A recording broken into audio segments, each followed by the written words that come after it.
rüyanın. Seni görüp yürüp bağrım ezildi, damar tozuklardı balık yanan uyanın.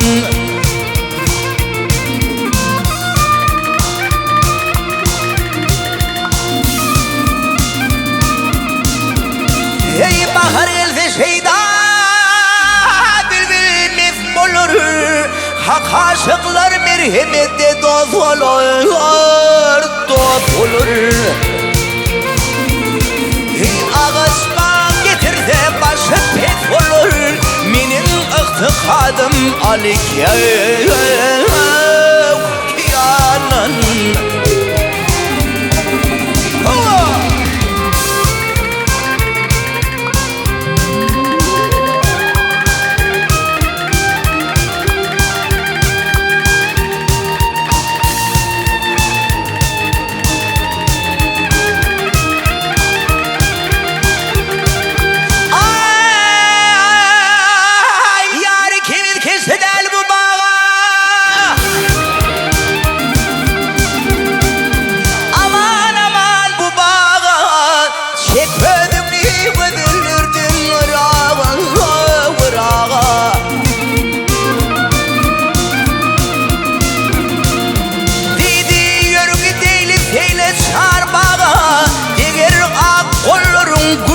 Yanan uyanan azalıma şelan vedim.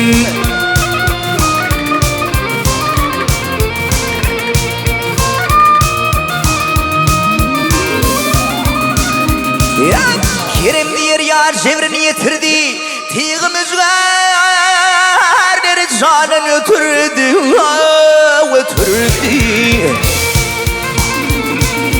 Görküdüm cemalın beni oturdu, karasız kaşırın gözüken uyanan.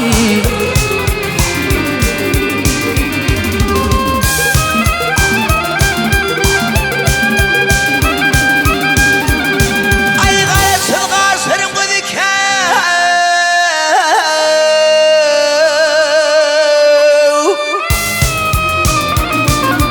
uyanan, uyanan.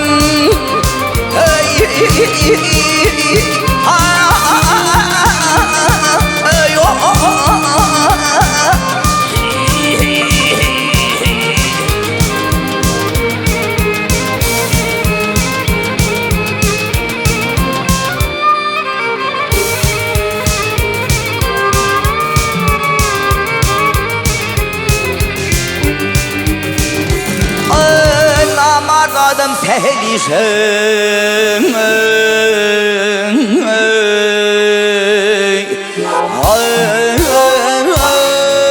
kan bilir